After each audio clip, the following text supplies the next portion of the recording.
Bonjour, Manon Jean, auteure de 3 livres sur l'accueil émotionnel des enfants et fondatrice de la météo intérieure.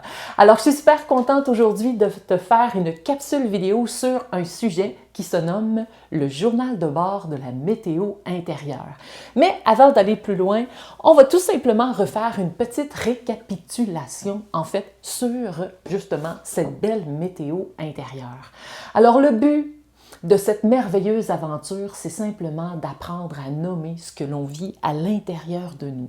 Quel espace fantastique d'utiliser la météo intérieure pour observer en fait le temps à l'extérieur, pour voir que c'est en continuel changement, et aussi de constater que nous aussi, à l'intérieur de nous, on vit différentes émotions, états, sentiments. Alors, la météo, c'est un langage simple, universel, et surtout non menaçant pour exprimer en fait parfois certaines sensations inconfortables, désagréables qu'on n'arriverait pas parfois à nommer. Par exemple, quand on vit de la colère, de la tristesse, de la fatigue, de la honte. Et j'ai souvent observé en fait chez certains enfants que c'était beaucoup plus facile pour eux de dire « je suis dans l'orage » au lieu de dire qu'ils sont fâchés. Puis souvent, bien, on retient ça, on garde ça à l'intérieur de nous. Et le but, en fait, puis la météo intérieure, ce que je pourrais dire, c'est un moyen pour arriver à développer une relation, à développer une conversation, pour arriver à nommer. Puis, il faut arriver aussi à développer énormément de patience avec cette approche-là. Parce que ce n'est pas une baguette magique, puis il faut descendre nos attentes. Trop souvent, on pense que des enfants de 3 ans, 4 ans, là, ils devraient vraiment gérer leurs émotions, quand finalement, est-ce qu'on peut leur donner des outils tout simplement pour apprendre à nommer? Bien souvent, en tant qu'adultes, c'est nous, en fait, qui avons peut-être pas justement cette patience, cette bienveillance, cette empathie, cette compassion envers nos enfants, mais aussi en même temps envers nous-mêmes.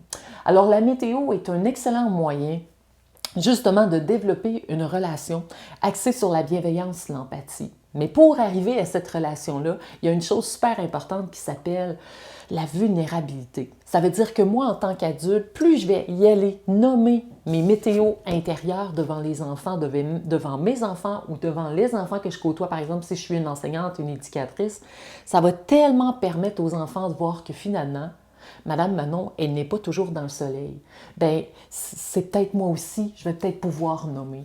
Trop d'enfants disent qu'ils sont dans des météos quand finalement ils ne sont pas vraiment là. Et c'est la raison pourquoi que le fameux journal de bord est extraordinaire pour cela. Et le journal de bord, en fait, qu'est-ce que c'est? Comme vous pouvez voir, c'est assez simple, hein? C'est un cahier avec des pages blanches. Tout simplement, où les enfants, jour après jour, vont dessiner leur météo, vont écrire leur météo et c'est ça en fait qui va créer une habituation à l'écoute interne.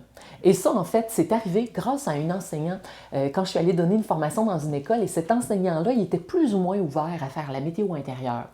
Pour lui, en fait, il n'était pas très confortable avec l'idée de commencer à parler des émotions et des sentiments avec les enfants parce que tu sais, on a peur de ce qu'on va entendre. On sait qu'il va falloir peut-être s'ouvrir un peu plus, puis c'est pas évident. Puis ça, là, c'est tout à fait normal, puis on n'est pas là pour se culpabiliser. Mais le but, c'est, en fait, est-ce que vous ressentez à l'intérieur de vous que vous aimeriez, en fait, baisser vos barrières de protection, en fait?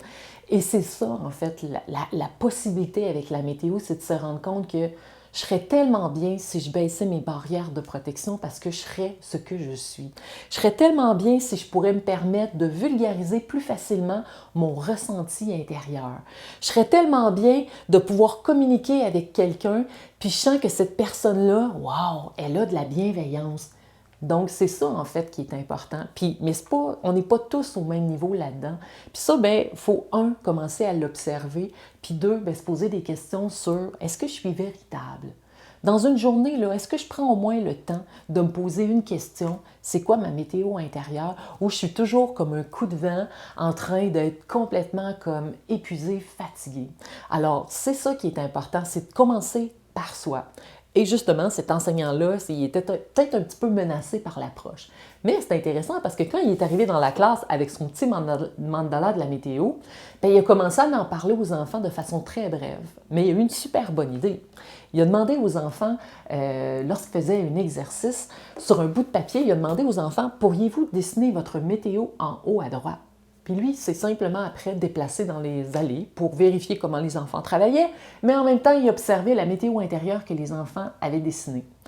Et il y a eu vraiment un impact sur ça, parce que ce matin-là, quand il a demandé ça, les enfants avaient un examen. Et c'est là qu'il a observé que beaucoup d'enfants étaient dans le froid, dans le vent, dans la pluie. Et puis, il a réalisé que ceux qui étaient plus instables météorologiquement, c'est ceux qui sont les plus performants. Et c'est là, en fait, qu'il a réalisé, c'est ce qu'il prône dans la classe au quotidien, la performance. Et il encourage, puis souvent, il met même en exemple ces enfants-là. Alors, et c'est cette journée-là qu'il a compris à quel point c'était important, en fait, peut-être de trouver une façon qui nous appartient de pouvoir faire vivre la météo, mais de trouver un espace pour reconnaître ce qui se passe en nous. Alors, en fait, ce qui est arrivé de ça, c'est que lui, il m'en a parlé, et puis là, je me suis dit, ça y est, ça serait tellement une bonne idée de pouvoir faire un journal de bord avec les enfants. Donc, si vous êtes un parent dans votre famille, vous pourriez faire ça avec les enfants. Si vous êtes une éducatrice dans un service de garde, si vous êtes enseignant dans une école, bref, achetez tout simplement un cahier avec des pages blanches, puis peut-être à l'intérieur, vous pourriez télécharger un mandala de la météo intérieure et le coller dans la page principale. Et puis les enfants pourraient s'y référer pour pouvoir regarder leur météo du jour. Mais le but, c'est que l'enfant, tout doucement, jour après jour, bien, il va commencer à observer ses vraies météos. Moi, longtemps, j'ai observé que les enfants, ils pointaient beaucoup le soleil pour montrer qu'ils étaient dans le soleil. Et puis finalement, ils n'étaient pas nécessairement dans le soleil, mais ils voulaient être aimés. Puis on pense ça. Si je te montre que je suis dans le soleil, je vais être aimée, je vais avoir ma place dans ton cœur. Avec le temps, moi, je l'ai testé beaucoup. Parce qu'il faut dire aussi que la météo intérieure, je l'ai vécue avec plus de 7000 enfants. Ça fait 15 ans que la météo intérieure est au cœur de mon cœur. Puis, avec plein d'enfants, je l'ai expérimenté. Puis, ouf, le journal de bord, suite à l'aventure qui s'était passée avec cet enseignant-là, j'ai mis ça sur pied. Puis là, j'ai vu vraiment l'impact positif de cela. Et puis, la météo intérieure, 1% fois 365 jours, c'est ça qui va créer de saines habitudes de vie et un mode de vie aussi. Alors, 1% de météo, ça ne veut pas dire qu'on va en parler toute la journée. Non, 1% dans le nombre de temps qu'on se côtoie. Donc, ça peut être 5 minutes, 10 minutes à accorder à sa propre météo dans le journal de bord. Question clé que je fais avec les enfants, je leur pose tout simplement: quelle est ta météo intérieure aujourd'hui? Tu pourrais même déposer ta main sur ton cœur pour prendre le temps d'observer. Tu pourrais prendre le temps d'inspirer, d'expirer. Tu pourrais tout simplement te déposer.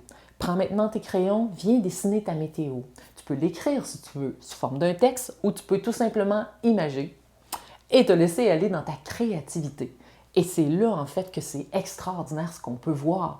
Les enfants, ils se laissent aller puis ils mettent en fait des mots enfin ou un dessin sur leur ressenti. Beaucoup d'enfants arrivent à l'école le matin, ils sont chargés en émotions, puis là, on ne prend pas le temps de regarder ça, on saute tout de suite aux mathématiques puis au français, puis les enfants, ils n'ont même pas pris le temps de s'accueillir. Donc, c'est normal que durant la journée, là, pouf, ça peut exploser, puis que les enfants, ils deviennent tellement comme sur le pilote automatique. Un peu comme nous, en fait. Alors, ce qu'on donne comme possibilité aux enfants, c'est vraiment des aider à s'incarner et à se déposer. Et suite à cela, tranquillement, vous pourriez poser la question. Donc, ça veut dire que jour après jour, vous faites la météo. Puis là, à un moment donné, on rajoute une question à notre journal de bord. À quel endroit dans ton corps ressens-tu les météos intérieures que tu viens de dessiner? L'enfant pourrait tout simplement faire un bonhomme allumette puis aller déposer les météos dans le corps pour reconnaître à quel endroit il ressent ces sensations-là en lui.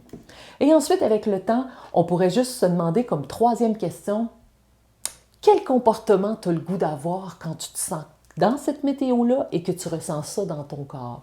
Donc, ça devient encore plus précis. Donc, c'est certain qu'avec les petits de 5 ans, ça peut se faire, mais soyez patients.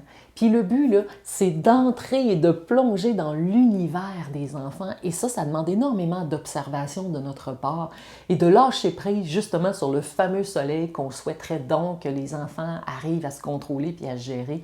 Lâcher prise là-dessus, c'est juste des besoins et des désirs irréalistes que vous avez probablement envers vous-même et que peut-être vous n'arrivez pas et que vous souhaiteriez tellement avoir la PAIX afin que que les enfants soient tous bien rangés pour qu'enfin vous ayez la paix que vous recherchiez tant. Easy, easy. Alors la météo, c'est une approche relationnelle où vous pourriez même avoir votre propre journal de bord et puis partager avec les enfants.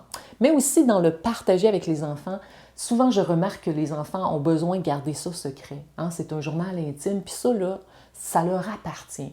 Mais le journal, au fil des jours, ça va devenir leur année scolaire ou leur année de vie sous forme d'un cahier de météo. Et ça, c'est un merveilleux souvenir, en fait, d'une année scolaire ou d'une vie de famille. Et c'est intéressant parce qu'on peut retourner en arrière puis voir les différentes météos qu'on a vécues. Alors, je trouve que c'est une approche formidable, la météo, mais en même temps encore plus concret quand on le dessine et quand on le fait au fil des jours.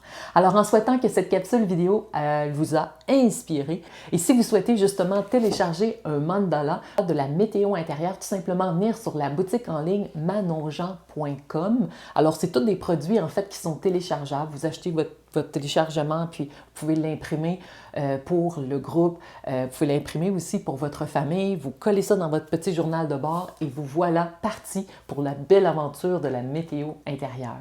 Alors, ça me fait un plaisir de vous partager ces petits trucs à faire au quotidien. 1% fois 365 jours, voici le mode de vie pour s'accueillir dans le temps qu'on vit. Bye tout le monde!